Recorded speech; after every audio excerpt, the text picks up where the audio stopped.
blue top, gunshot. Pour the 40, light the candles. Yeah, we naughty. By nature, cement pavement was the grass, no trees, no breeze, just a fresh pair. Sound bump out the trunk, pockets full of lint. Chits with the Halle Berry, gotta bust a cherry. Scary with our deeds and choice.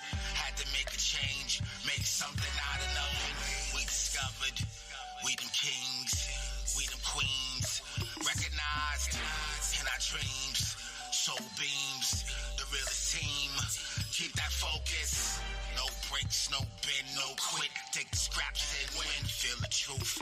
Out the dugout, we attack with them backs. BX General, never lack, always black.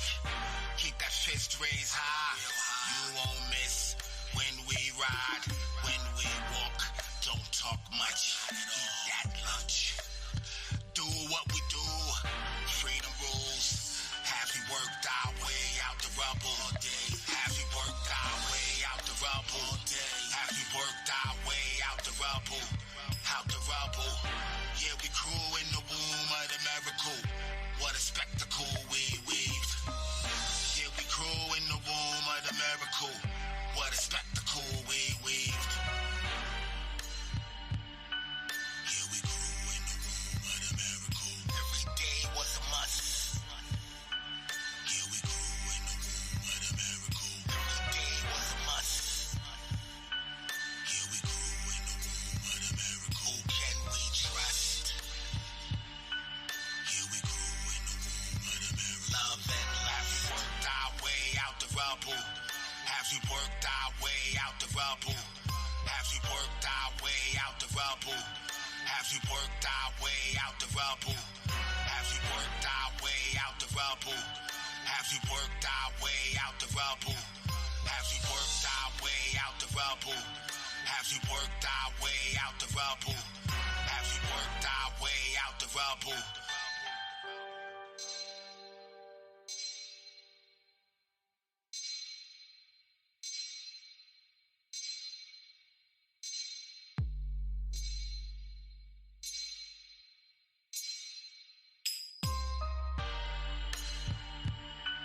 Yeah, we grew in the womb of the miracle. Every day was a must. Yeah, we grew in the womb of the miracle. Every day was All right, we're about to get started, and letting a few more people come in. All right, do a couple shout outs real quick. See, Bears versus Bulls. Want to say what's up to them, and want to say what's up to James Doe. I actually know James Doe. He's out there in the VA, out in the Norfolk area. All right. Who else is in the building? Any shout outs that we need to give? What we're listening to right now is an artist out of from the Bronx, but he lives in Seattle now. And his name is DULA 800, and he is the first artist on Michelli Music, Mantra Music, and he is one of the first clients of Tapyoca. All right, and today's show is all right. So let's just bring that down.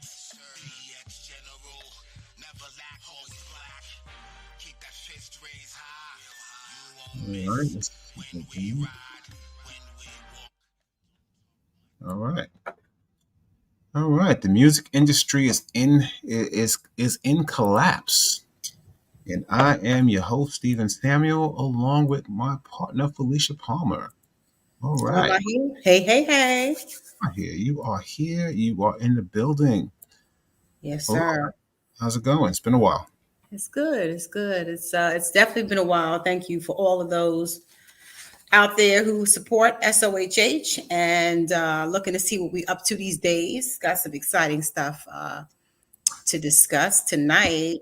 about the music industry. It's definitely different out there. But welcome to Tap In Tuesdays, where we're Tap discussing in Tuesdays. Tap Tap In in. Tuesdays, discussing real music and artists and the business of music. And if you are into that type of talk, would you like and subscribe? Um, and this episode of Tap In Tuesdays is being brought to you by our sponsor, Tapyoca, the next innovation in music distribution, the future of music distribution. So we're going to talk more about tapioca later. In the meantime, let's get into the program, Steve-O. All So, right. yeah.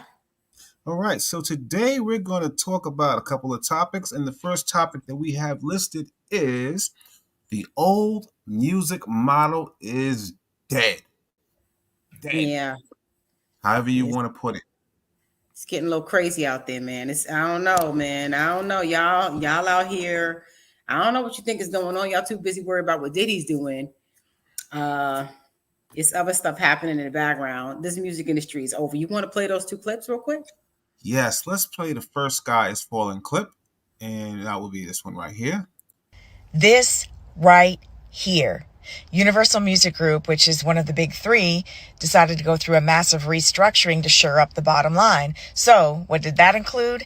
A mass exodus of people. This is a people business that is vastly losing sight of the fact that it needs to be people powered. So what does this mean for you as an artist? Number one, less resources. The labels were already stretched kind of thin due to previous layoffs, and now there's even less people to manage the people business. Secondly, more competition for resources. The pot of people is smaller, and the pot of available funds to support projects is also smaller. And then number three, if you're assessing the label and you're trying to put your resources where it's going to more greatly benefit you, you're going to put it behind the artists that are proven cash cows. So more attention on the big artists, less attention on the artists that need to develop.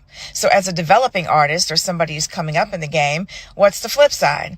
Well, one, it's essential to really build your fan base because that fan connection is going to trump everything else that's out there. If you can build that connection and build that community, that's really going to be your equity in the game. Number two, there's just been a huge amount of highly qualified people with incredible relationships put into the marketplace. So what I suspect will happen is that there will be opportunities for you to connect with some of those people and hire a real pro on your team when it comes to working your record. Your thoughts? Leave them below. Okay. I agree and disagree with her. You know, Right. I had a problem. I had a problem when she said hire a real pro. If these people are professionals, then their industry wouldn't be collapsing the way that it is. So I don't know if they're professionals or not. They haven't done a good job. well, I think they're professionals at the old model. The problem is that there's a huge shift that's already been in the works for many, many years. That everything is now coming to a head. So, these people are highly qualified to do the old model, but they're not qualified to do the new model, which we're going to discuss more. And that is the issue. So I don't know about hiring these pros that are out there because they probably can't tell you anything more than what they've been doing. But what I do agree on is she talks about fan connection, the fan base, right? That's the key because at the end of the day, that's what we've gotten away from all of these years. Instagram, TikTok, Google, all of these companies have pretty much created this chasm between the fan and the artist. So you don't know who your fans are. You got followers. You don't know who actually supports you. You got millions of people on your followers or your fans, but as to whether or not they're actually supporting you and supporting your music, that's a whole nother thing. So really building that fan base, I think, is very, very important. Having real fans, having real data, having real access to them on a regular basis without having to worry about whether TikTok is going out of business or being sold in the United States, without having to worry about Instagram ghost banning you. You have access to your fans. That's the key right now. And I think any artist out there who is not thinking about how do I convert these followers into fans is really on the wrong track, and they're not going to survive. So that's what I have to say about that video. What's the next video? All right. So the next video we have is about. By the way, we should probably get comments. I mean, if people have things to say, we're not the only people in the building with opinions, right? So if you got thoughts, we would welcome hearing your thoughts on these two issues, because I think it's a community conversation at the end of the day. So tell us what you think about what the lady said and what we said. Are we on the right track? Is she right? Are we wrong? Or is everybody right? Who knows? Tell us what you think. Okay. And while we're waiting for y'all to type that up, I'm going to throw up the next video. This was pretty interesting. This guy was talking about the status of Def Jam. So a little breaking news. Def Jam was just bought by Republic.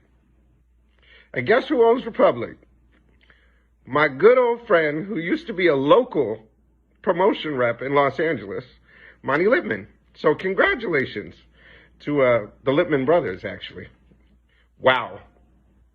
Def Jam sold to Republic, Universal.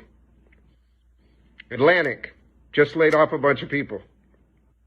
People that were employed for 20 years. And this business isn't in trouble?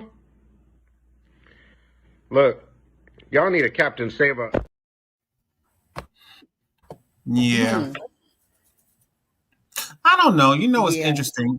He put Def Jam up there like as if it could never crumble, you know, but Def Jam it's always had major distribution, right? But it's not like far-fetched that it would have gone out of business. It's changed hands many a time. Like, it's not on the Def Jam to me is not on the same level as like an Atlantic Records or an RCA Records. You know what I'm saying? But it is still sad to see an institution like Def Jam have to, you know, do whatever it's doing in the business or whatever to stay afloat.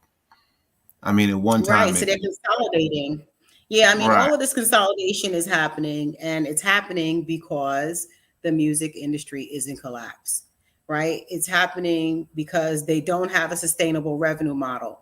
And we're going to talk about that in a minute. But before we do, I wanted to just point out, I don't know if you have that article on BLS and Hot 97, right? So I have it up in front of me. I don't know if I could share my screen, but basically there's an article that just came out this week that the earnings report released for MediaCo Holdings, which is the parent of Hot 97, New York's #1 hip hop radio station, and pretty much the iconic hip hop radio station all across the nation, right? Everybody knows Hot 97. WBLS is also owned by the same company. It is a R&B station. It's also very iconic, been around for 50, 60, I don't even know, been around as long as I've been alive, at least. They're both under a company called MediaCo, and they are concluding that there is a substantial doubt about their ability to continue as a going concern within 1 year after the date that the financial statements were issued. So basically, they're saying they're experiencing downturns in revenues and profitability and expect those to continue for an undetermined period of time. And that explains how much they owe and how they, you know, basically have not been having as much revenue, which is, you know, advertising revenue, etc. Talks about their Hot 97 Summer Jam as well, not bringing in the revenue that it used to. The production costs are down, but they're still not making a profit the way that it should be, and it's not enough to sustain the company.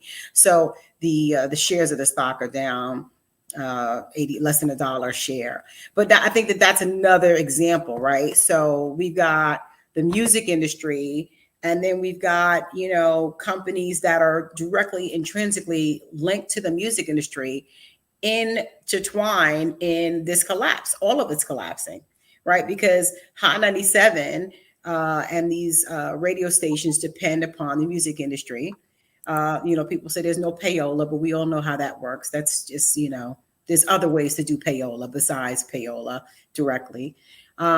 But they're linked. So when one industry is collapsing, the other industry is collapsing. And I think that, you know, what's going on is that this is all the broken streaming model, right? Why is all of this happening, right? It's the broken streaming model. Everybody comment, like, y'all talk back to us, you know what I'm saying? Because we want to know what y'all think about this. You know, this is something that you guys are witnessing, the collapse of an industry. And this is not even just the hip hop music industry, people. This is the music industry. You know, this is an industry that has existed for as long as we all know. You know, music has, you know, as long as music has been monetized, this industry has been in existence. And what has happened over the last 25 years has precipitated what we're watching right now. You know, one of the things I wanted to say was that, artists have always gotten the short end of the stick. It's Mm-hmm. just now that the people on top that have been eating all these years are now starting to suffer. So now it's Mm-hmm. a problem for everybody, right? It's like, well, Mm-hmm. now I'm not eating, so now we need to do. Well, it's not even that we need to do something because they like to beat that dead horse. They like to, just continue doing the same efforts, the same things. When I'm on LinkedIn, I'm reading a lot of old thoughts about what should be happening and what we should go back to. But it's just like, well, I don't know if I want to go back to vinyl and CD, even though I used to collect vinyls and CDs. That doesn't mean that that's what I want to do in 2024. Yeah, what they're talking about is going back to away from the streaming model. And if you we can go to this quote. Hey, Jay Nubian, is that John Nubian? Yes, it There's is. only one Jay Nubian. What's up, John Nubian? Yes, Holla! John Nubian is out I know there. you got something to say. Oh So yeah. so yeah, it's really a situation where people are trying to roll back what's been going on for the last 25 years. And you have a good quote. I don't know if you have it available to put up. I don't have it Um, on my screen, but I can read it. okay, you can read it. Go ahead and read it. Or I could put it, you know what, you want me to put it up real quick and then you can read it from, I could maybe put it, let me put it up on here while you read it. Hold on 1 second. But I want to hear from John Nubian. He's definitely got something to say about this. I know, John, you've been recording as well.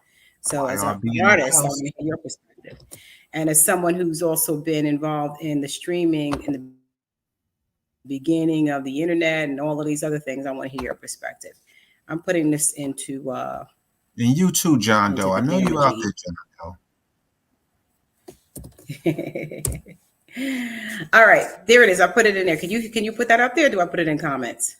Oh, I can put it up there. Just give me 1 second. You want me to put it in the comments?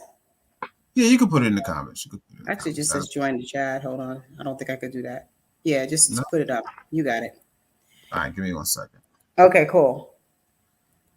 So John Nubian, tell us what you've been up to these days. I want to hear about it. I hear you got some music on deck.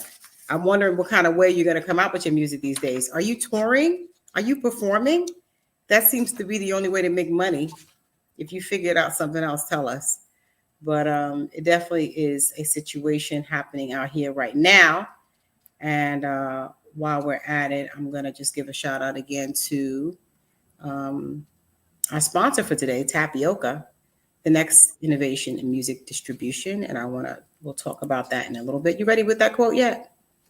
Need 1 more second. Okay, here we go. Hey, James Doe, ebbs and flows, radio, the music, to MP3 straight. Yeah, what's next? What's next? That's what tapioca. That's what we're about to talk about, right? So we said it started off with radio, then music videos, and then MP3s and streaming. Okay. The order is a little bit interesting. You didn't mention vinyl and CDs in your order, James, though. But oh, James, yo, James, you got to forgive me. Your name is like one of those names. I keep thinking like you're not real. Like that's not a real name. I'm sorry, James. As and flows, radio, music, videos, MP3 streaming. What's next? The next thing is tapioca. Okay, so Steve, where's the quote from Bill Stephanie? It's coming down. It's kind of weird, right? Can you just paste it? Can you paste it from the comment I put in there, and then just paste it on the screen No, like it's gonna be too long. It's too long. Oh, just Really, okay. Well, I'm gonna read it while Steven is but James, listen. So we started off. Let me see if I can get the order. We got vinyl, right? And then after vinyl, would it be tapes? 8-track. Right? 8-track. 8-track. Oh, come on now. Nobody even remembers 8-track.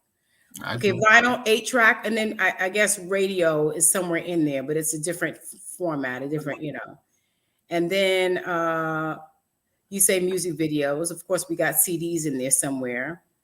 And then MP3s, which were after CDs. And MP3 was the MP3, the streaming issue that was what caused the streaming. And it was the response of the music industry to streaming is the reason why we're in the situation we're in today. Okay. So I'm going to read a quote because you I got it. You ready? There you go. Go ahead. All right. Major record labels failed to respond to the threats created by Napster and music piracy in the early 90s. Instead, they are panicked. And here we are 25 years later without a sustainable revenue business model for anyone in the industry. It's all held up by debt and a disproportionate reliance upon live revenue performance. Yeah. Bill Stephanie, could you give his credentials? Like, who is he for folks who don't know him? For folks that don't know, Bill Stephanie was the CEO of Def Jam at one point, and he was an executive producer on Slick Rick's album, The Great Adventures of Slick Rick.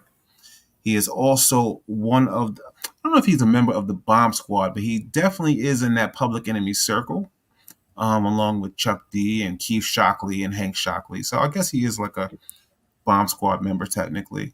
And he was also the president of Stepson Records, which was the parent group to the greatest rap group of all time, the Troubleneck Brothers. Oh my God. Okay.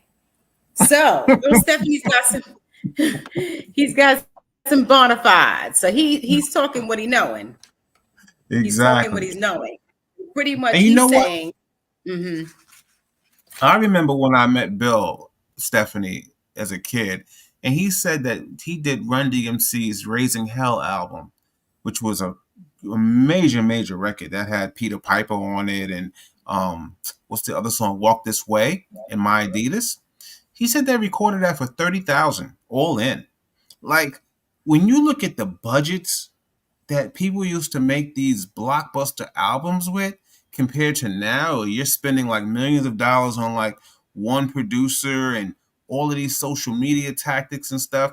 Yeah, these people ain't even breaking even anymore. Bro, how the industry is like regressing. Right. Like, how you making more money beforehand than you're making now? It's like this is like regression. What you saying, John? Put John's comment up. Doing production, not performing, film scoring, and that's what you do. Okay, all right. So you're doing production and you're not performing. Okay, film scoring, running YRB. Okay, YRB magazine. Built early streaming. Vinyl selling more than CDs this year. Working on a streaming blockchain network. John, you always got lots going on. The quality of music done today is not the same quality. I mean, exactly. And people say, "Oh, it's it's no." Y'all getting over with what y'all doing right now. And honestly, that's part of the issue, right? It's the streaming model that Bill says is broken. He says that in the 90s we had music piracy. It was Napster. It was mp3.com. These companies came in and started exploiting the music and making it available for free and got music fans all caught up in this everything's free thing. And then they basically said, well, you know what? We can't go back because people are not going to go back. So let's go forward. Let's come up with a streaming model. And I think you said Apple Music was the rescuer here. Right. Right. But that model was never built to sustain the music industry. So here we are with Spotify, and they're charging everybody, that they can get their pockets, and they've become a broker between the artist and their fan. So you have the artist on one side who is, trying to position himself on Spotify and paying to be on a playlist and doing everything to get attention for people on Spotify. And then you have the fans who are paying Spotify too. So they're paying $15 a month, and fans can't connect with the artist directly, so you've got these large companies, these tech companies that have become brokers between artists and fans. Same thing with Instagram. These people, nobody has direct communication with their fans unless you got an email list. you're stuck. If they decide they want to, block you or turn you off or whatever, you're jacked. So what's happened is technology we out of our need for convenience and access and low cost, and we want it now. We've essentially, we're essentially seeing an industry that is on the verge of collapse because it cannot sustain itself against these tech companies. They don't own, they're taxing everybody on every side. Right. Let's get into two more comments here. We're going to get a comment from James Doe, who says labels were having a field day when they could sell a $20 CD that cost $2 to produce. Labels been bad guys for the longest. They've always been, it's like, finally they're getting their due right now because they're not making money. But like, we all knew that those daggone CDs didn't cost anything. They were selling them for $20 and they were making millions of dollars, right? Back in the day, you'd sell things for $20. And that actually takes us to the Jimmy Tuca earnings conversation. Okay. And James, you talked about the three. So while Steve was pulling that up, there's a comment here. But James, those 3 and 60 deals are basically horrible response to streaming, right? So it's like, okay, you got to go out there and perform. And when you perform, we want a piece of that as well. Back in the days, you would only be able to get their revenues from the sales of the music. Now it's like, well, we want everything that comes out of you. Every deal. Go ahead. I do want to say one thing. The 360 deals came out in 1999. Just prior to just prior to streaming like really going big or whatever, the iPhone with the wheel was still the thing or whatever. So people were like, I used to pay for the music that I downloaded, but because I had gotten caught on Napster or whatever, and I was listed, but they didn't make me pay anything. But it's just one of those things where the first time I heard about a 360 deal was I was talking to somebody about Foxy Brown, and they were like, yeah, they have these new deals out called 360 deals. Now, I'm not saying that she signed a 360 deal. I'm just saying that the first time that I heard of a 360 deal was around the time of Foxy Brown when she first came out. So yeah, so the 360 is definitely a horrible response to streaming. John Nubian says labels gave it all away and the consumer got used to not paying for music. Yeah, they devalued music. These guys got scared from Napster and from music piracy, and they decided, we're going to do this new model. And pretty much the consumer doesn't think music has any value anymore, so they don't pay for it. Let's get into that Jimmy Tuca conversation. All right, so let me give people a little bit of story. So Jimmy Tuca is in a hip hop forum that I'm on Facebook, and he is a independent artist. I'm not sure where he's from, but he has done he does live performances from what I understand. And he just got his Spotify check the other day. And it looks like he got $1,000 for 721,000 streams. So let's do a little bit of math here, because I think that the issue is this is what he got for, and he was complaining. Didn't he have some complaints saying that, this is all I got for almost 1 million streams? Yeah. He was pissed. Right. I mean, you should be, right? Right. So this is getting to this conversation we're talking about direct to consumer, about how important it is to be able to sell directly to your consumer, right? If you wanted to make $1,000 and you had an email list or you had shows that you were doing and you had fans that you had directly communicated with, how many CDs, this is a word problem for us doing math, how many CDs would it take for you to sell to be able to earn $20? So again, that word No, not $20. I mean, $1,000. That's $1,000, right? How many CDs would Jimmy need to sell to earn $1,000 at $20 a CD? Who's doing the math? Come on, John Nubian. John versus James. Come on, who's the smartest? Who can tell me the word problem of the night? How many CDs would Jimmy Tuca need to sell at $20 to earn $1,000? The person who gives the right answer gets a free copy of the DULA 800 album, which is the first artist on tapyoca music, which you'll learn he's coming on next. So get ready for him. Who's got the answer? All right. Okay, James, he's being all technical. He says 50 CDs, right? Talk about conversation. Okay. 50 right, so CDs. Yes, 50. So listen, Jimmy Tuka, if you had 50 CDs, if you sold 50 CDs at $20, which is the going rate these days. I mean, Kanye sold his vultures for $20 the other day. I think that's a fair rate. Everybody, you could buy a burrito for $20, right? If you sold 50 of your CDs for $20, you would have made that $1,000 from Spotify that Spotify gave you for 50. Now imagine if how many followers does he have on social media? You know, I'm assuming he's got a couple, right? Let's say 1,000. Huh? Let's say 1,000. He's only got 1,000 followers on social media. No, I'm just saying. Let's just say 1,000.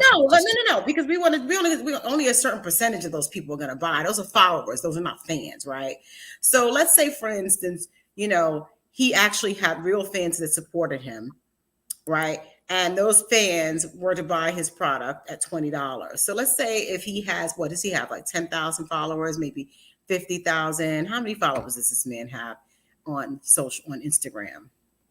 Let me see. I'm trying to see if I got him up here somewhere. I'm sure he's around here somewhere. Well, the point of the matter is if you could sell 50 CDs, which it shouldn't take you anything. If you're a real artist and you can't sell 50 CDs, then you really need to sit down.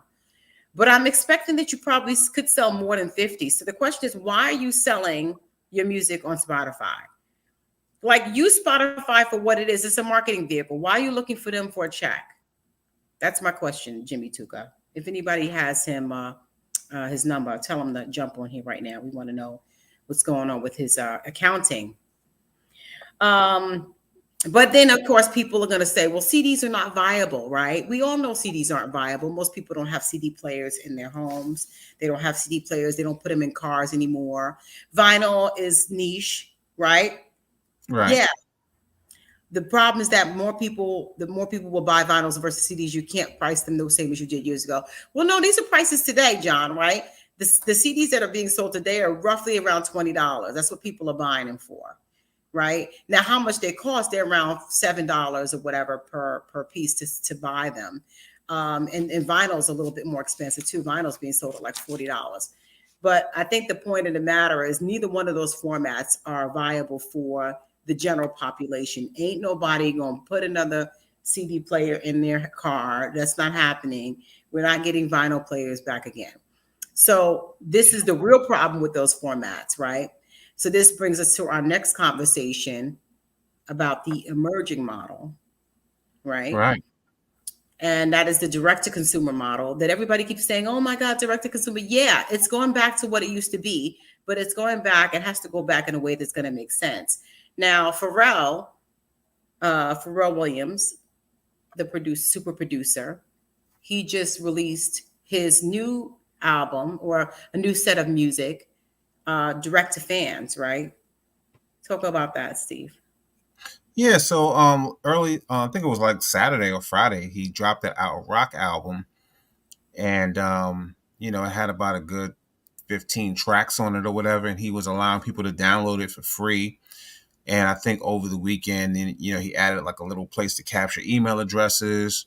I was kind of shocked that he would allow people to download the album for free and not get the email address first. But, you know, maybe maybe he doesn't want to pay for his emailer provider or whatever for all those email addresses. Maybe he didn't think about it till a geek told him, hey, you should be capturing emails. This is true. But that's big. I mean, artists like Pharrell, I mean, he's a brand name artist, right? Shout out to Virginia. Shout out and to it's a rock album. So it's not a hip hop album, but it's a rock album. And I think he probably generated enough press from giving it away than he would have had he put it up on streaming, right? Well, certainly from Spotify. Ain't nobody making no money on Spotify. But, you know, he certainly could have, you know, John Newby is talking about people selling their MP3s for $1. That was a possibility. He could have done that. But the problem with that is, of course, if you're really selling it, if you're looking to make money, John, then if you're making it available for $1 as an MP3, that means everybody can get it for free because just share it, right? That's not secure. So that's the issue with MP3s. MP3s are not secure. They're easily shareable. That's what got us into this problem from the beginning. I'm not going to buy for $1 if my boy's going to give me the MP3 for free. Right. Now, Another thing people have been doing. An artist that I was working with recently, he actually was trying to sell his music on USB keys. And while it was cute, it was just like, well, now that I have the USB key, I can just download the entire album and give it out to my friends. Right. So there's really not a lot of solutions out there that a person Well, we do have a solution, and as we're going to talk about next, our sponsor for today is Tapyoca Music, the future of music distribution. And basically, we've got the origins of tapioca come from, of course, we started off with vinyl. We then emerged into tapes. Then we went to CDs, and now tapioca is the next generation in music distribution. So tapioca makes it possible for artists. And are you going to show the demo video in a minute? But I'm going to just kind of go over. Okay. So it makes it possible for artists to release their music, their video, images, all their assets directly to their fans with a tap. So it uses NFC technology, which is the same as in-store purchases with your phone, right? So when you go to the store and you tap your credit card onto the device, it's the same technology, near-field communications. And this unlocks a secure artist platform that fans can access exclusively with their tapyoca key card. Do you have one of those cards handy? Yes, I do. Actually, it's right here in my wallet. That's all right. Nice. So the cards, right? There's a card. Can you bring it a little bit closer? I don't know. Can you? There we go. I don't know. Do I have it? Yeah, there we go. Yeah, my thing is on blur, so for some reason it's blurring, but there we go. There we go. A little bit. Anyway, so cards are customized with artist artwork. Flip it around. Let me see the artwork. And artists sell them direct to fans, and they keep 100% of the earnings. So there's a promotion they're doing right now for artists to try tapioca for free at tapyoca.com. Let me see the demo video. Let everybody see the video. Okay. We created technology that gives artists the freedom to release their music exclusively to their fans and keep 100% of the sales revenue with a simple tap. Independent artists take 100% of the risk and deserve 100% of the revenue. Streaming service payouts are pennies. Touring is taxing, and merch drops are a hit or miss. Tap into the next innovation in music distribution. Text more info to @tapyoca music on Instagram. Oh, well, who wrote tapioca wrong like that? Oh man, I'm moving too fast. Yeah, you're moving too fast. So the name is right on top. So try tapioca. Basically, it is next gen technology. It is the best of streaming in the sense that the fans get their streaming at the same time. The artist gets a physical, tangible product that they can sell. That product, again, is that card. You sell that card. Now, this artist that we just debuted at the end of that promo commercial, his name is DULA 800. He's going to talk a little bit about how he is doing. He's actually one of the first artists in the country to debut with this technology and sell his cards to his fans.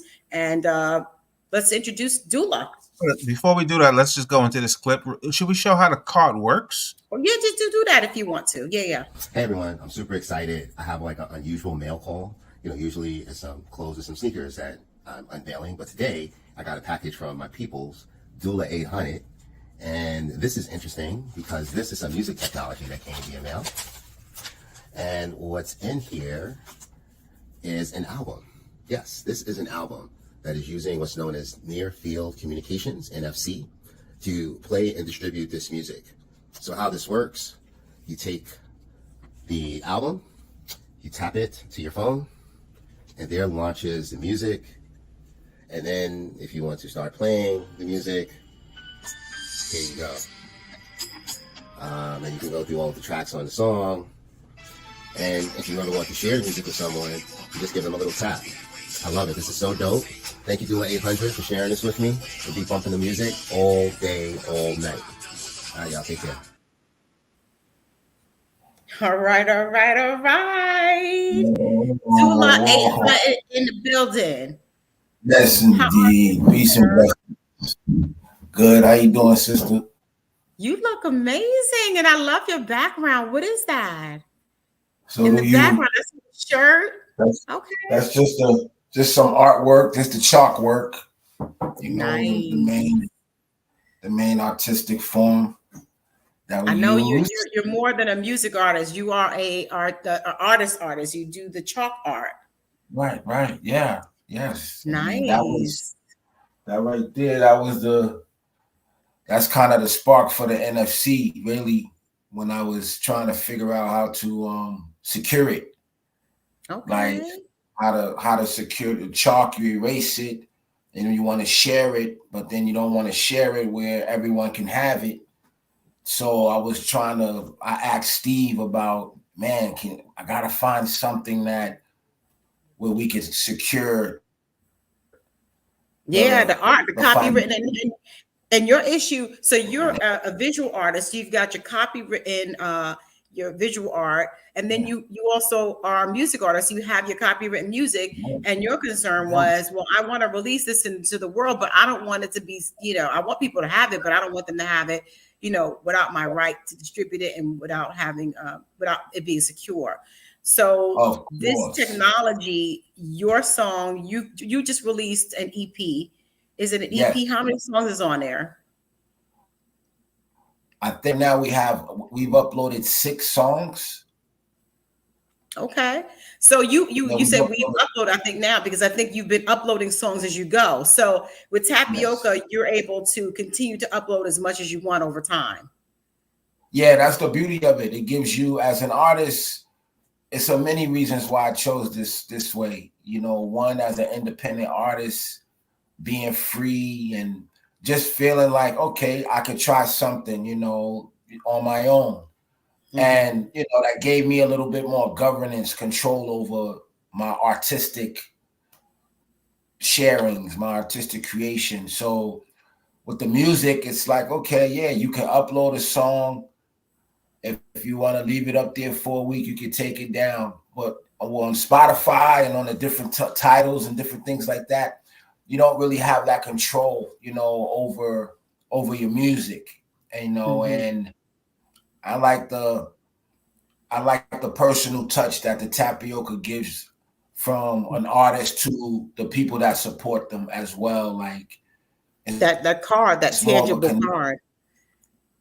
Yeah, the tangible card is like when you used to get a record, you would read the back, and sometimes they would be artists.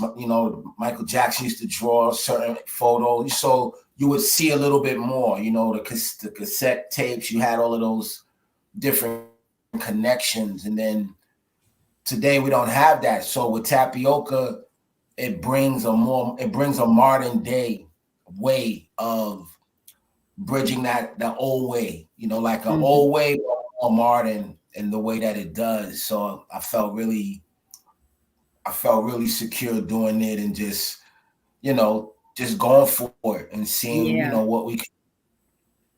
What's interesting, that whole tangible aspect of it, because I think that's part of the reason why people don't pay for music. They don't want to pay for music because it's nothing. They don't feel it.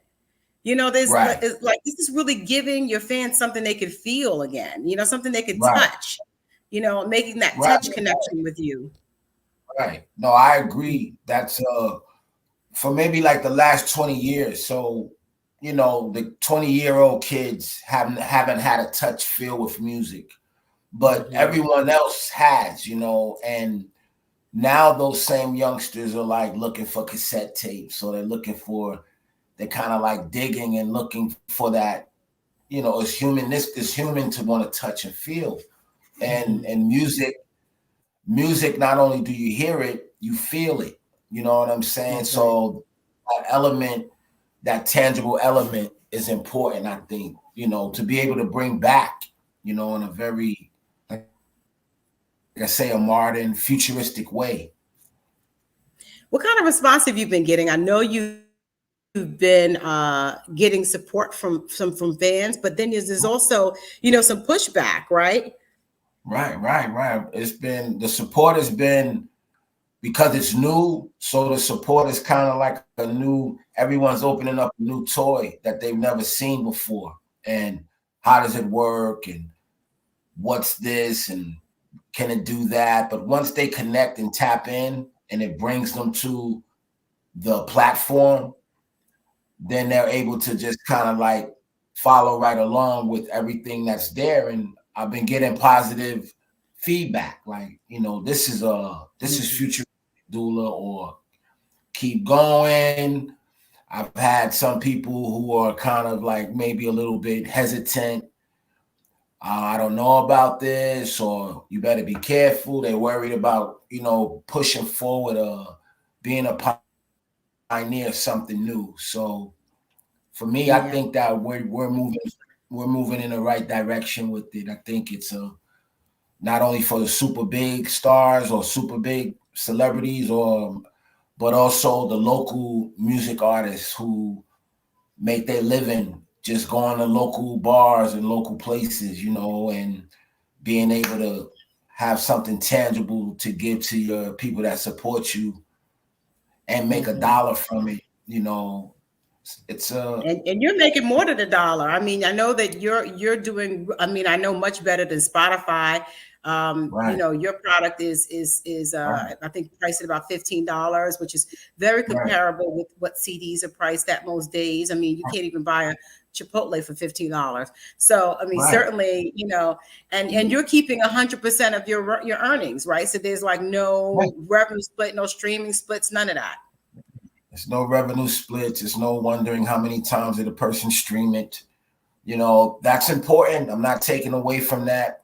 But with the tapyoca, it's a one shot, one pop. You make the exchange, you receive the cash, you receive the money. And, you know, that's all an artist ever wants, is to be paid for the work that they do. You know what I mean? And not have to split it 5 or 6 ways with a company, or never be able to recoup or pay back what they say they loaned you to help you bring forth, you know, your abilities. So, you know, I think that the tapyoca is a leader. It's like a connecting. It works well with humans. And you know what I mean? It works well with humans. You know, that's an AI that works well with humans and that humans can benefit from, because like you said, not only do you get your music, you'll get music videos, right? So you got your videos. How many videos you got up on there? Well, we have one solid video of Candyman, and then we have a couple of different videos of features that's yet to come, right? And then you also have where you could go and purchase the merchandise. So you got links to your store. Got links to my stores where you can go, where you can not only purchase the CD, but you can purchase the hoodies, the backpacks, everything that we offer in the neighborhood. And then you can also link to IG or Facebook. So it really gives a person who may not even be out on the internet like that. You know, there are some people who love music, but they're not on Facebook. They're not on IG.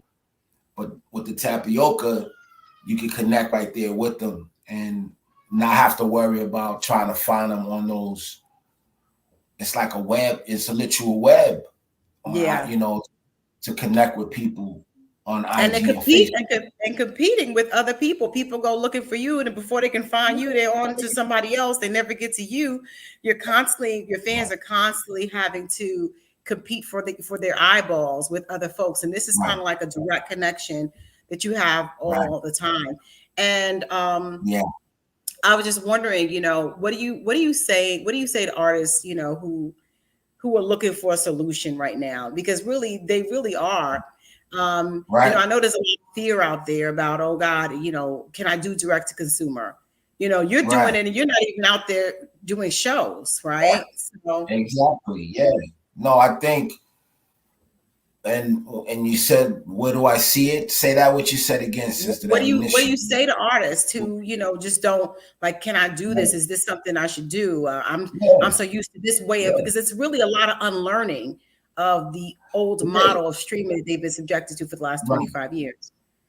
Right. Even having conversation with people where you tell them it's like they said you could break a slave off, you could break their chain off a tree and tell them to run, but then they stand around and say, well, where I'm gonna go.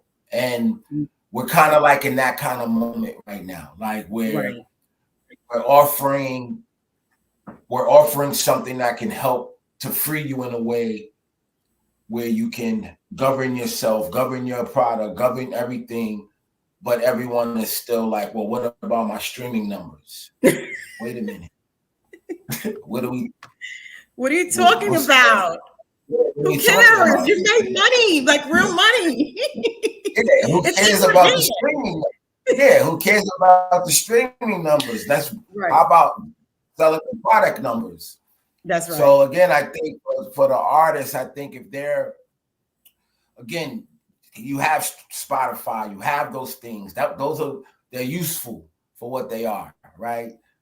And then you have an exclusive way that you live, that you're able to release music that you love, music that you wrote, that no one says to do it this way.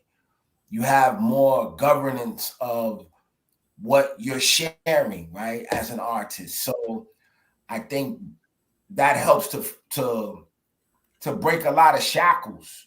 Again, it's like in the Wiz when they hit the water and the people started, and then they unzipped that suit. Remember in that film, unzipped the soup and they was singing, "Can you feel a brand new day?"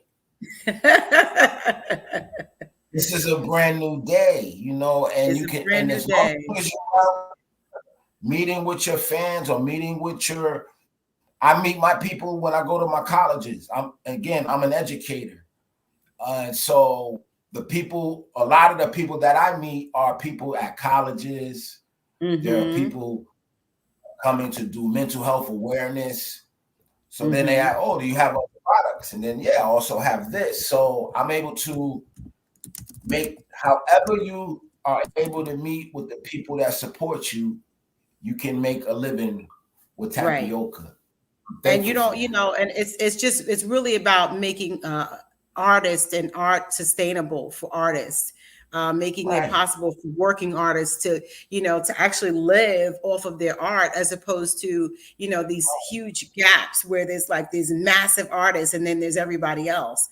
Now people can actually live off of their art. You can say, how much do I need to make my rent this month? How many, cards do I need to sell? Or whatever you want to do, you have complete control. We had a couple of questions. Let's see what we got in here. But before we let you go, because I know Stephen wants to wrap up. I wanted to just let folks know that this is John. You got some technical questions about the bit rate the music is streaming,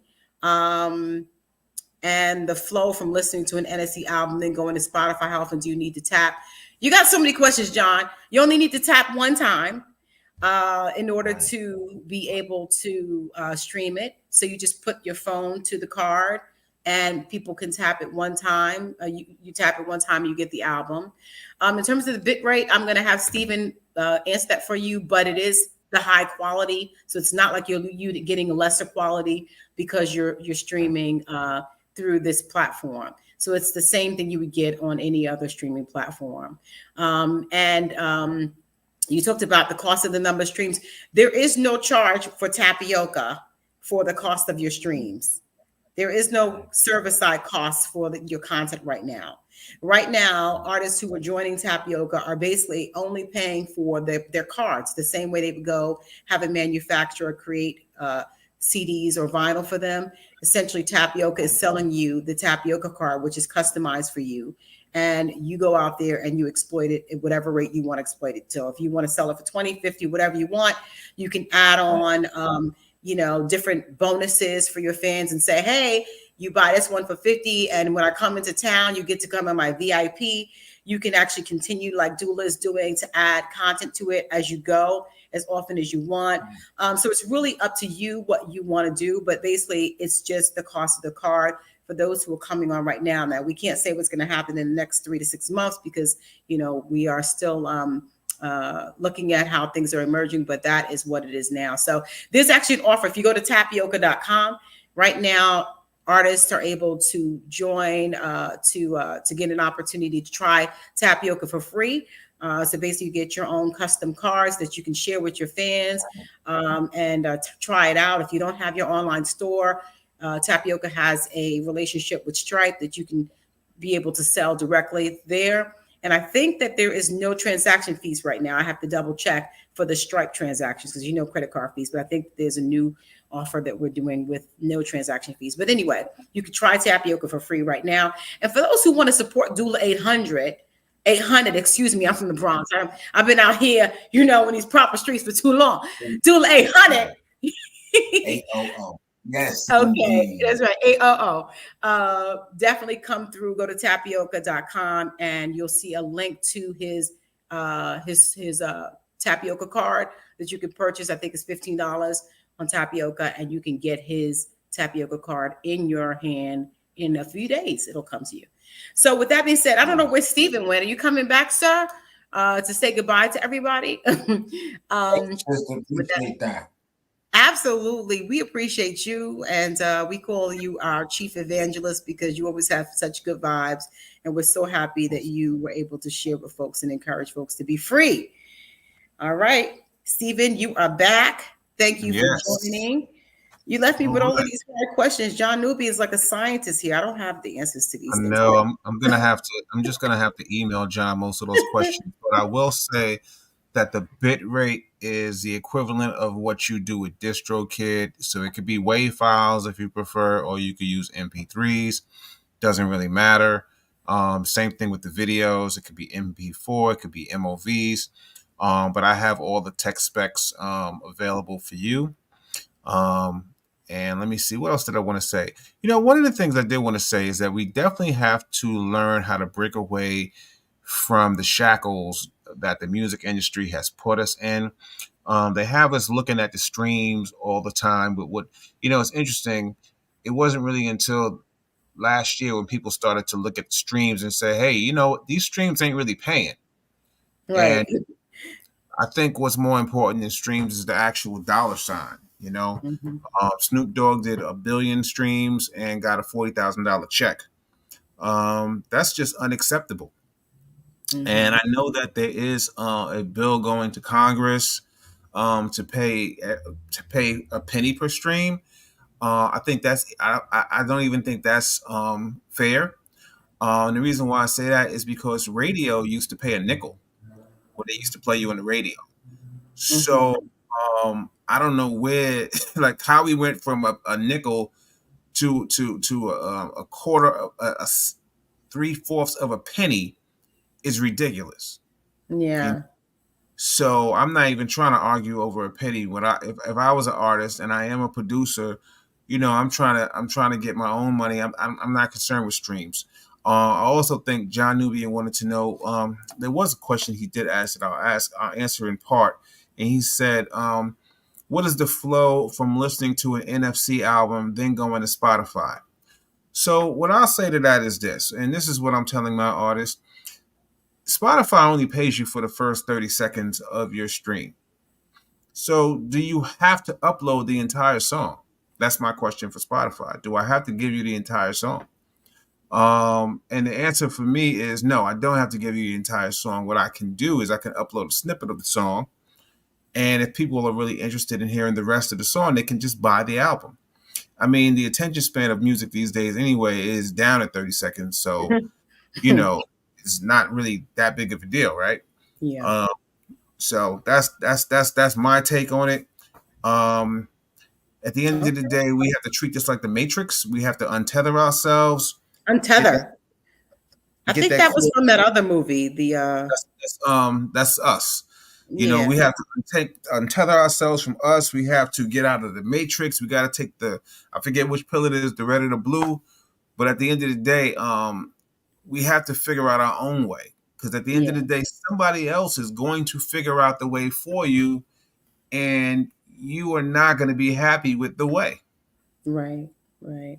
So with that, we want to thank our sponsors, Tapyoca. Definitely go check out tapyoca.com if you're a fan or if you're an artist. There is something there for you.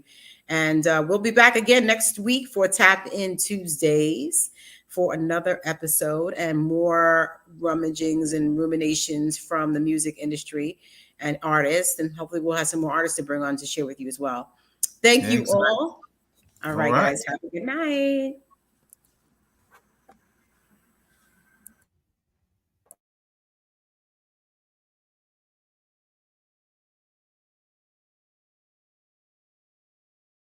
Blue top gunshot, pour the 40, like the candles. Yeah, we naughty by nature. Cement